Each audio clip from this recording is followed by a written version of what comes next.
Reka nongere mbahe kaze mwe mwese mukurikira amakuru n'ibiganiro tubashikiriza kumunesha kuri yanyu mukunda cane ya Isange TV.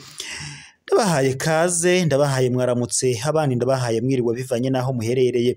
Niteka n'umunezero ntangere byo gusubira kubana namwe mu makuru n'ibiganiro tubashikiriza kumunesha kuri yanyu mukunda cane ya Isange TV.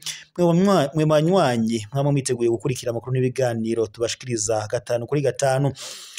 Rero namakuru menshi cyane, namakuru adushikiye aka kanya, namakuru adushikiye kuyu mugoroba. Mwe rero mudukurikira muri ijya nino hatandukanye, ni Barundi namwe Barundi kazi, amakuru muba mwaranyegejwe, haba hayavuga muri politiki, hayavuga mu mutekano, avuga mu iperereza ngaha mu Burundi, yose turaje tuyabashikirize uko yakabaye. Ico no bibutsa ni mu fyonde s'abonner, partager, maze muba bambere kubona amakuru n'ibiganiro tubashikiriza kuri imbonesha kuri yanyu mukunda cyane ya Isange TV. Niteka n'umunezero ntangire kuba twongeye kubana namwe. Rero muri aka kanya dore ingingo nkuru amakuru yacu agira yibandeko. Amakuru yacu harashimikira ku ngingo nkuru zikurikira. Turanyarukira mu mugambwe CNDD FDD, bombori mu mugambwe CNDD FDD, nyuma yuko umunyamabanga mukuru w'umugambwe CNDD FDD Reverien Ndikuriyo agwaye ndetse akajanwa mu bitaro muri Kenya, akaba ariyo yari yajanywe kuvurirwa, nyuma yaho akaza kwambutswa i Dubai mu bitaro agiye kuvurirwayo. Ibintu vyarayangaye mu mugambwe CNDD FDD, injyane ziba nyinshi, amagambo abisinzi. Bamwe bati Reverien Ndikuriyo yararozwe, yahawe ishano n'umutambukanyi w'umukuru w'igihugu cy'u Burundi Evariste Ndayishimiye. Abandi nabo bati Reverien Ndikuriyo yoba yaragambaniwe n'abanyapolitiki mu Burundi, harimo n'umukuru w'igihugu cy'u Burundi Evariste Ndayishimiye. Abandi bati Reverien Ndikuriyo yoba yaragambaniwe na Agatona na Hussein Rajabu. Ibi byose byaramye biradushikira ku mbuga ngurukana bumenyi. Gusa akimara gushika ngaho i Dubai, amakuru ajanye n'ukungene ubuzima bwe bwoba buhagaze yaciye ahagarara, ndetse n'abamwegereye bose baciye bakwa amatelefoni ngendanwa. Nyuma yaho rero twaciye twumva inkuru iteye ishavu itubarira ko Reverien Ndikuriyo yajyamiye ukuboko kw'abagabo. Ivyo bica bishika mu mugambwe CNDD FDD, ndetse batangira kwitotomba bavuga ko Evariste Ndayishimiye yanyegeje amakuru y'amagara y'umunyamabanga mukuru w'umugambwe CNDD FDD. Kuri ubu rero inkuru tubazaniye nuko nyuma yuko Reverien Ndikuriyo ajyamiye ukuboko kw'abagabo, ngo boba ikiziga ciwe bacurije indege bakijanye i Buraya ngo ajye gupimwa hamenye ico bacateye urupfu rw'uyu munyamabanga mukuru w'umugambwe CNDD FDD. Gusa mu makuru duhawe nyene n'amasoko yacu mubegera umuryango wa Reverien Ndikuriyo, batubariye ko indege yarireruye ikiziga ca Reverien Ndikuriyo iciye irasigwa ku kibuga c'indege itarashikayo. Nishavu ntangere rero ku muryango wa Reverien Ndikuriyo, ndetse nishavu ntangere ku banyamugambwe CNDD FDD. Abanyamugambwe CNDD FDD barashavuye, bafise ishavu ntangere. Perezida Burundi Evariste Ndayishimiye baramwagiriza ibintu insinzi, niwe ari kudondwa agatoke. Baravuga ko ariwe asambuye umugambwe CNDD FDD bivanye no kungene yoba ariwe ngo yagize uruhara rukomeye mu kuba ngo uyu munyamabanga mukuru w'umugambwe CNDD FDD Reverien Ndikuriyo yoba apfuye canke se yoba yitavye Imana. Birababaje rero, birateye ishavu mu banyamugambwe CNDD FDD.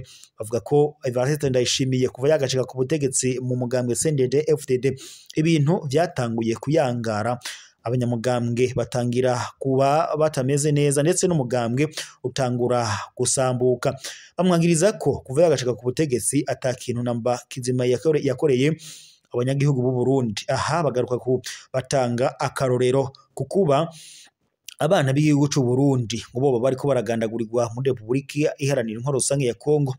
Aha bavuga ko Reverien Ndikuriyo babisigura bagira bati kuva Evariste Ndayishimiye yakongera kugirana umubano na Republika Iharanira Intwaro Rusange ya Kongo, abasoda b'u Burundi baragandagurirwa muri ico gihugu. Bagira bati na mahera yahawe na perezida wa Kongo Antoine Felix Tshisekedi Tshilombo kugira aze aramuha abasoda b'u Burundi. Ibyo rero bigakugwa atanyungu u Burundi ndetse n'abanyagihugu b'u Burundi babifisemo. Evariste Ndayishimiye yagirizwa ko ngo yoba hari amahera yahawe mu kinyegero na perezida wa Kongo Antoine Felix Tshisekedi Tshilombo, ayo madolari rero acemera kuyamuha.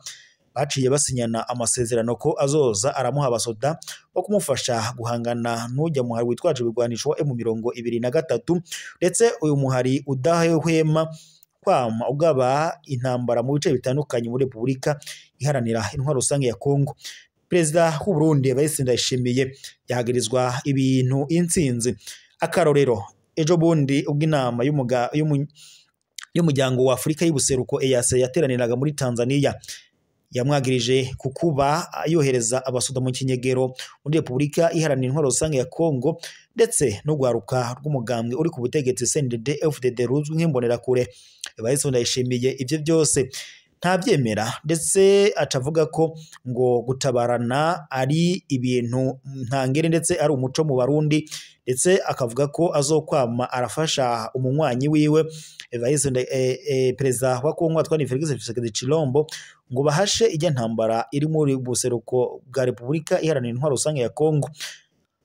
Perezida w'u Burundi Evariste Ndayishimiye ubwo iyo nama yaberaga muri Tanzania yari yitabye amasengesho i Washington muri Leta Zunze Ubumwe za Amerika. Gusa yagirijwe ko yoba afise uruhara mu mutekano uba urimo urasenyuka mu karere k'ibiyaga binini, ndetse na cane muri Repubulika iharanira intwaro rusange ya Kongo. Kuri ubu rero umugambwe CNDD-FDD nawo ubandanya wagiriza Evariste Ndayishimiye ukuba ariwe akomeje guteza injyane mu mugambwe CNDD-FDD, ndetse kuri ubu bivugwa ko ngo hoba hari umusoda yashize ko ngo acarasa ikiziga ca Reverien Ndikuriyo ubwo nyene cari curijwe indege ngo kijanywe i Buraya ngo kijye gupimwa hamenyekane icateye urupfu rw'uyu munyamabanga mukuru w'umugambwe CNDD-FDD. Mu rwego rero kugira ngo hamenyekane icateye urwo rupfu bivanye no kungene Evariste Ndayishimiye yikeka ko ngariwe yoba yaramuhaye ishano, yaciye ashirako Osineyipa ngo ahanure iyo ndege yarijanye nyene ico kiziga c'umunyamabanga mukuru w'umugambwe CNDD-FDD gupimwa iyo hirya i Buraya. Kuri ubu rero ni ishavu ntangere mu umuryango wa Reverien Ndikuriyo ndetse no mu mugambwe CNDD-FDD barashavuye cyane, bariko baradonda agatoke bavuga ko Evariste Ndayishimiye asambuye umugambwe CNDD-FDD. Nayo rero amakuru twariko turarozwa n'amasoko yacu mu begera umuryango wa Reverien Ndikuriyo batubariye ko kuri ubu ngubu ikiziga ciwe nyene ngo indege yari ikireruye igishekana mu Iburaya ngo kijye gupimwa hamenyekane icyateye urwo rupfu, iciye ihanurwa n'umusoda ataramenyekana. Gusa abaduhaye amakuru bavuga ko ngo yoba yoherejwe na perezida w'u Burundi Evariste Ndayishimiye. Gaho rero nayo makuru twari tubafitiye, turaza kubakorera amatohoza tumenye ukungene vyarangiye, gusa turaza kubimenya tubibashikirize ku buryo bw'idonido. Eka mbashimire mwe mwese Barundi, ntamwe Barundi kazi kandi rimwigumye mwe banyamugambwe CNDD-FDD, namwe abagumya banga ba CNDD-FDD nimwigumye, nishavu ntangere birumvikana.